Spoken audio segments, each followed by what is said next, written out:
Moving around the NFL a little bit, right? The Cincinnati, we were just talking about the AFC North and how interesting it is, especially with the Deshaun Watson news that's going to come down in a few days in Cleveland. But, Cincinnati, for an offseason where they played in a Super Bowl and were really a couple plays away from possibly being champions, there really hasn't been much talked about this Bengals team. And I feel like that's a good thing. When it's kind of quiet and guys are just going about their business, when big splashes are made, I think people may be trying too hard. What's been your takeaway from this Bengals team and what the offensive offseason has presented for them heading into year 3 under Joe Burrow?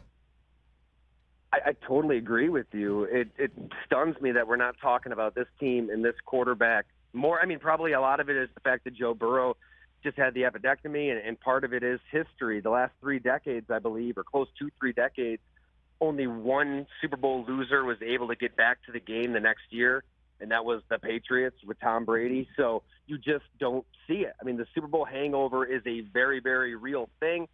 But I think it's different here because this is a team that didn't expect anything last year. I mean, they weren't thinking playoffs. They're not thinking Super Bowl. They're just hoping to be relevant, and they're kind of signing cast-off players, right? Like Mike Hilton and Eli Apple, and they're just hoping for the best. And as it turns out, Joe Burrow is a star.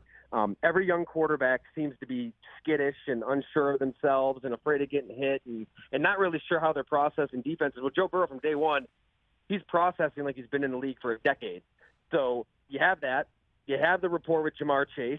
I mean, they're making plays out there like they're a couple of veterans. Got that 49ers play, right, where Jamar Chase is running one direction in the end zone, back line, and Burrow throws it the other direction, and just they both know he's got to get to that pylon. That kind of stuff is rare.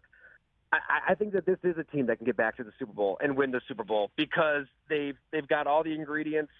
They're flying under the radar, and that's a gnarly secondary, man. I spent some time with those DBs last week in Cincinnati, and out of any defense in the AFC, I think that group is most equipped to have a puncher's chance in these shootouts.